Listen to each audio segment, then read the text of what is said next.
So guys, we are back with another topic of the general pathology which is edema. edema की अगर हम बात करें तो हम कहते हैं कि what is edema. ठीक है, how we define edema. edema हमें पता है कि हमारे पास excess fluid है, but in what, like where. ठीक है, तो हम कहते हैं हमारे पास जो excess fluid अगर हमारे पास body tissues के अंदर होगा, ठीक है, first is body tissues and either or the cavities of the brain of the body. ठीक है, तो हमारे पास क्या होगा कि ये हमारे पास एडिमा कहलाएगा, क्योंकि बॉडी टिश्यूज जैसे इंटरस्टिशियल टिश्यूज हो गए डिफरेंट, और यहाँ हमारे पास कैविटीज़ होगी डिफरेंट. प्लूरल कैविटी होगी हमारे पास, फिर कार्डियल कैविटी होगी, उसमें भी हमारे पास अगर एक्सेस फ्लूइड आ रहा है तो उसको हम क्या कहेंगे, उसको हम एडिमा कह रहे होते हैं. So one more better definition is हमारे पास क्या है कि हम ये कह दें कि हमारे पास एक्सेस फ्लूइड है इन बॉडी टिश्यूज एक्स्ट्रावस्कुलरली. ठीक है, या एक्सेस फ्लूइड एक्स्ट्रावस्कुलरली हम सिर्फ कह दें कि वेसल्स के बाहर कहीं पे भी एक्स्ट्रा अगर हमें फ्लूइड नज़र आ रहा है तो वो क्या है, हमारे पास एडिमा है. लेकिन अगर वेसल्स के अंदर हमारे पास, ठीक है, ये हमारे पास ब्लड वेसल्स हैं, उसके अंदर ही हमारे पास फ्लूइड बहुत ज़्यादा हो गया, ठीक है, ब्लड बहुत ज़्यादा हो गया, तो वो हमारे पास क्या है, it is not called oedema. ठीक है, ये हमारे पास एडिमा जो है वो हमारे पास नहीं होगा, क्योंकि यहाँ पे ऑफ कोर्स हमारे पास इसमें ज़्यादा है, तो वो हम देखेंगे कि फिर हमारे पास उसको हम क्या कहेंगे, उसको हम आगे हाइपरीमिया कंजेशन कहते हैं, वो फिर हम आगे नेक्स्ट टॉपिक में देखेंगे. लेकिन अगर हमारे पास ब्लड के यहाँ पे, ठीक है, ब्लड वेसल्स के बाहर कहीं पे भी एक्स्ट्रा वस्कुलरली हमारे पास फ्लूइड बहुत ज़्यादा है, then it is definitely called as oedema. ठीक है, अब हम कहते हैं अगर हम टोटल बॉडी का वाटर चेक करें तो हम कहते हैं हमारे पास 60% of the body contain water. तो हमारे पास अप्रॉक्सीमेटली 42 लीटर्स हमारे पास जो है ना वो हमारे पास बॉडी में वाटर होता है. उसके अगर हम बात करें इंट्रासेलुलरली हमारे पास 28 लीटर होता है, यानी विद इन द सेल हमारे पास 28 लीटर होगा, और आउटसाइड द सेल हमारे पास 14 लीटर्स होगा. अब उस आउटसाइड द सेल में भी हमारे पास सेल्स के बाहर तो हम कहते हैं हमारे पास दो चीज़ें हैं, एक हमारे पास है interstitium which is between the cells, और एक हमारे पास ब्लड वेसल्स जा रही है. ठीक है, तो उस ब्लड वेसल्स में से उस 14 में से हमारे पास अप्रॉक्सीमेटली, एक मिनट, उस अप्रॉक्सीमेटली 3.5 लीटर जो है वो हमारे पास क्या होने वाला है, हमारे पास ब्लड लीटर में होने वाला है, और 10.5 हमारे पास इंटरस्टिशियम में होने वाला है. ठीक है, 28 तो हमारे पास इंटरसेलुलर था, यहाँ पे भी हमारे पास 10.5. ठीक है, तो ये हमारे पास जो है ना वो टोटल हमारे पास बॉडी वाटर होता है. लेकिन अगर हम कहें कि हमारे पास इससे ज़्यादा हमारे पास कहीं फ्लूइड भर जाए, ठीक है, तो उसको हम क्या कहेंगे, उसको हम एडिमा कह रहे हैं. अब हम कहते हैं हमारे पास एडिमा जो है वो हमारे पास दो तरह का होता है, या तो हमारे पास इंट्रासेलुलर एडिमा होगा या हमारे पास एक्स्ट्रासेलुलर एडिमा होगा. यानी या तो हमारे पास सेल के अंदर बहुत ज़्यादा होगा या हमारे पास सेल के बाहर बहुत ज़्यादा इंटरस्टिशियल फ्लूइड में हमारे पास वाटर जो है वो बहुत ज़्यादा हो जाएगा. तो हम कहते हैं जब भी हमारे पास इंट्रासेलुलर एडिमा होता है तो हमारे पास सेल क्या है, ऑफ कोर्स हमारे पास स्वेल कर जाएगा, क्योंकि उसमें पानी हमारे पास बहुत ज़्यादा हो गया. तो हम कहते हैं इसके हमारे पास क्या रीजन है.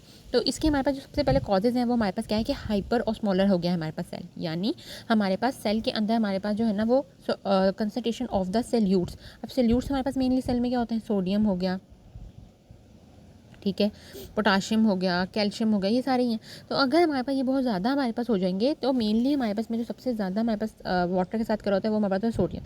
तो हम कहते हैं अगर हमारे पास सोडियम हमारे पास सेल में बहुत ज़्यादा हो गया तो हमारे पास क्या हो जाएगा, वो led to the influx of the water into the cell and which ultimately cause intercellular oedema.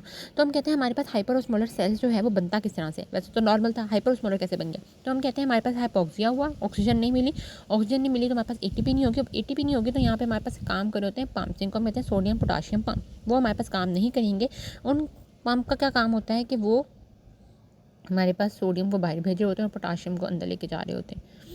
3 sodium बाहर, 2 पोटाशियम अंदर, और अंदर हमारे पास हाइपरऑस्मोलैरिटी नहीं क्रिएट होने देते, और एटीपी यूज़ कर रहे होते हैं. ठीक है, अब एटीपी जब हमारे पास फॉर्म नहीं होगी तो ये हमारे पास जो एक्सचेंज का प्रोसेस है वो नहीं होगा, और अल्टीमेटली हमारे पास सेल में सोडियम बहुत ज़्यादा हो जाएगा, जिसकी वजह से हमारे पास वाटर जो है वो इन्फ्लक्स होगा और वो हमारे पास सेल की स्वेलिंग हो जाएगी, और हमारे पास उसको हम कहेंगे कि इंटरसेलुलर एडिमा हो गया.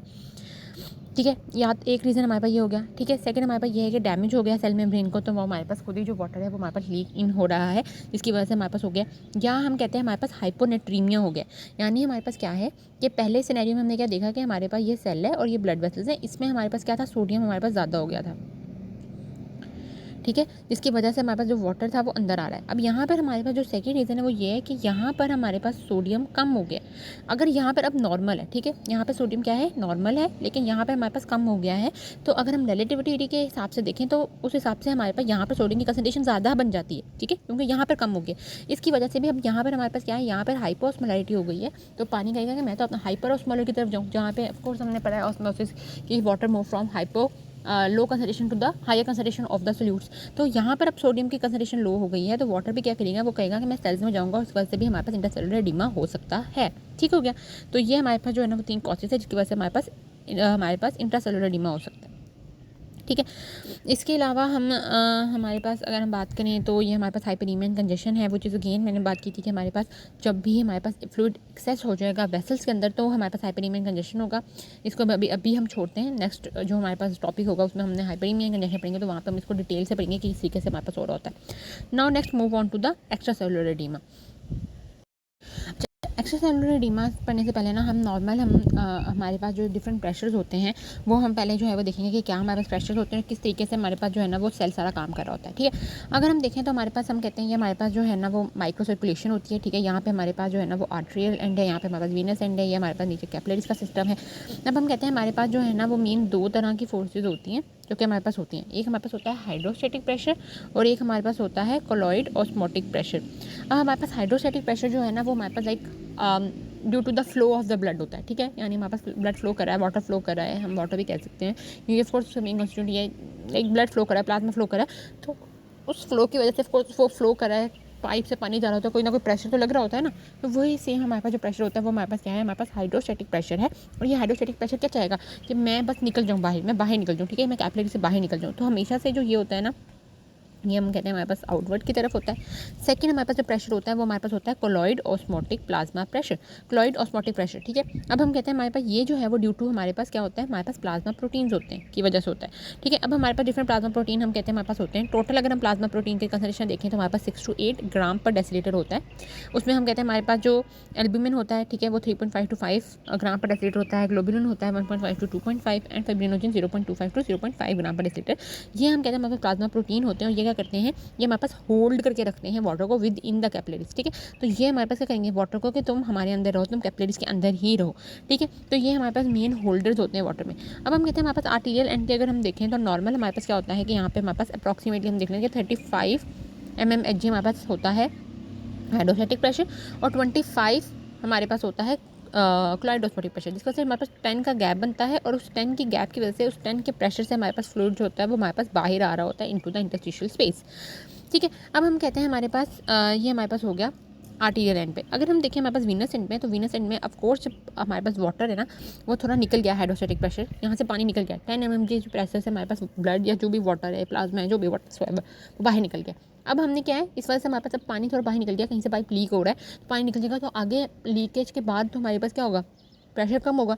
तो इस वजह से यहाँ पे हमारे पास क्या हो जाएगा, हाइड्रोस्टैटिक प्रेशर जो है वो ड्रॉप कर जाता है हमारे पास वीनस एंड में। अप्रॉक्सीमेटली हम कह लेते हैं कि चलो 13 तक हमारे पास हो जाता है। और हम कहते हैं लेकिन हमारे पास जो कोलॉइड ऑस्मोटिक प्रेशर होता है वो बढ़ जाता है। अब वो कैसे हमारे पास बढ़ता है कि देखो यहाँ पे हमारे पास कोलॉइड ऑस्मोटिक प्रेशर हमारे पास 25 है और यहाँ पे 28 है। अब यहाँ पे भी रिलेटिविटी काम करिए, जब हमारे पास यहाँ पे फ्लूइड जो है वो आर्टीरियल एंड में बाहर निकला तो हमारे पास फ्लूइड जो है वो हमारे पास कम हो गया। ठीक है, प्लाज्मा वाटर जो भी कम हो गया, जिसकी वजह से हमें ये लग रहा है कि एक्चुअल में हमारे पास प्लाज्मा प्रोटीन ऐड नहीं हुए, लेकिन फ्लूइड बाहर होने की वजह से हमें यहाँ पे प्लाज्मा प्रोटीन क्या हो गए, ज़्यादा हो गए हैं, वो ज़्यादा प्रेशर ऐड कर रहे हैं और हम कहेंगे कि यहाँ पे 28 का प्रेशर हो रहा है। ठीक है, अब हम कहते हैं यहाँ पे 28 का है, 13 का है और अगेन हमारे पास 10 mmHg जो है वो हमारे पास प्रेशर हमारे पास नेगेटिव जा रहा है, यानी नेगेटिव का मतलब है कि अब वाटर इनसाइड जाने की कोशिश कर रहा है। तो यहाँ से हमारे पास जो है ना वो 10 mmHg जो है वो हमारे पास प्रेशर बाहर निकला आर्टीरियल एंड से और उसी प्रेशर से सेम हमारे पास वाटर जो है वो बाहर निकल गया। तो हमारे पास इंटरस्टिशियल फ्लूइड में ये एक बैलेंस रहा कि जो भी निकला था वो हमारे पास वापस बाहर, जो भी हमारे पास फ्लूइड बाहर निकला था वापस जो है ना वो हमारे पास अंदर चला गया। तो यहाँ पर भी हमारे पास यहाँ इंटरस्टिशियल फ्लूइड जो है वहाँ पर हमारे पास कोई भी जो है वो वाटर इकट्ठा नहीं हुआ। अगर मैं फर्स्ट हम कहते हैं कि हमारे पास वाटर जो है वो हमारे पास यहाँ पे कुछ आ जाता है थोड़ा बहुत, यहाँ पे जो भी हमारे पास या ब्लड है या इंटरस्टिशियल फ्लूइड है वो यहाँ पर हमारे पास जो है ना वो आ जाता है थोड़ा बहुत। ठीक है, कि इतना हमारे पास प्रेशर नहीं है कि 10 के 10 है, लेकिन थोड़ा बहुत आ जाता है। तो हमारे पास एक और सिस्टम होता है जिसको हम कहते हैं हमारे पास लिम्फेटिक सिस्टम, वो इस सारे वाटर को हमारे पास यहाँ से ड्रेन आउट करता है और दोबारा से हमारे पास जो है ना वो वेन्स के अंदर जाकर छोड़ देता है, थोरेसिक डक्ट्स के अंदर जाकर ओपन कर देता है। ठीक है, तो ये हम कहते हैं हमारे पास जो है ना वो नॉर्मल मैकेनिज्म होता है जिसके थ्रू हमारे पास बॉडी हमारे पास वर्क करी होती है और हमारे पास एडिमा नहीं होता, क्योंकि हमारे पास सारे जो प्रेशर होते हैं वो हमारे पास नॉर्मली प्रेजेंट होते हैं। लेकिन हम कहते हैं कब हमारे पास एक्सेस सेलुलर एडिमा हो जाएगा, जब हम कहते हैं हमारे पास 3 चीज़ें ख़राब हो, या तो हमारे पास हाइड्रोस्टैटिक प्रेशर बहुत ज़्यादा हो जाए तो हमारे पास एडिमा हो जाएगा, सारा बहुत ज़्यादा फ्लूइड बाहर निकलेगा, या हमारे पास कोलॉइड ऑस्मोटिक प्रेशर जो है वो हमारे पास कम हो जाए। ठीक है, जब वो हमारे पास कम हो जाएगा बहुत ज़्यादा तो ऑफकोर्स हमारे पास वो होल्ड जो कैपेसिटी है, holding capacity of the water वो हमारे पास कम हो जाएगी और नहीं हो पाएगा। थर्ड हम कहते हैं हमारे पास ये है कि लिम्फ हमारे पास अगर ब्लॉक हो जाए। ठीक है, लिम्फ ब्लॉक, लिम्फ ब्लॉक हो जाएगा तो जो भी एक्सेस फ्लूइड हमारे पास निकलेगा वो हमारे पास लाइक जा नहीं पाएगा आगे वेन्स के अंदर। तो मेन बस ये 3 रीज़न है। दिस इज़ कॉल्ड द सम, जो नहीं हम कहेंगे कि हमारे पास समरी है एडीमा की, वो यही है कि जो भी आप कर लो रीजंस यही तीनों होंगे कि या तो हाइड्रोसेलिक प्रेशर ज़्यादा होगा, क्लोराइडोस्मोटिक प्रेशर कम होगा, या हमारे पास लिम्फ ब्लॉकेज हो जाएगी। ठीक हो गया। तो ये ही हमारे पास मेन 3 रीजंस हैं। अब हम कहते हैं कि हमारे पास हाइड्रोसेटिक प्रेशर क्यों ज़्यादा होता है, तो हम कहते हैं कि वो हमारे पास आर्टियोल्स डायलेट हो गई हैं। ठीक है, यहाँ पे ये डायलेट हो जाएंगी तो बहुत ज़्यादा हमारे पास प्रेशर से आएगा, तो उसकी वजह से हो सकता है, या यहाँ पे हमारे पास वेन्स कंस्ट्रिक्ट हो गई हैं तो इस वजह से हमारे पास पानी आगे जा नहीं रहा, ऑब्स्ट्रक्शन है, तो पीछे हमारे पास प्रेशर क्या हो गया, हमारे पास ज़्यादा हो गया। ठीक है, क्लोराइड ऑस्मोटिक प्रेशर हमारे पास डिक्रीज़ होता है, तो उसके हमारे पास डिफरेंट रीज़न है कि हमारे पास प्लाज्मा प्रोटीन कम हुए। अब प्लाज्मा प्रोटीन के फिर हमने डिफरेंट रीजन जो हैं वो देखने की क्या है, और फिर हमने लिम्फ ब्लॉकेज है तो हमने ये देखना होता है कि लिम्फ ब्लॉकेज हुआ है तो कोई ना कोई हमारे पास कुछ भी हमारे पास डिफरेंट कॉजेज हो सकती हैं कि वो डैमेज वगैरह हमारे पास हो गया। ठीक है, अब हम कहते हैं हमारे पास जनरलाइज अगर हमारे पास एडीमा होता है तो हम उसको एनासाका कहते हैं, पूरी बॉडी के ऊपर हमारे पास जो है वो क्या हो गया, एडीमा हो गया। ठीक है, so that's all about this video. Next video में हम इंशाल्लाह देखेंगे कि हमारे पास क्या हमारे पास डिफरेंट कॉजेज़ हैं जिसकी वजह से हमारे पास हाइड्रोसेटिक प्रेशर का क्या रोल है, और डिपेंडेंट और हमारे पास इंडिपेंडेंट एडीमा हमारे पास क्या होता है, इन्फ्लेमेटरी एडीमा क्या होता है, ये डिफरेंट चीज़ें जो है ना वो हमने इंशाल्लाह नेक्स्ट वीडियो के अंदर देखेंगे।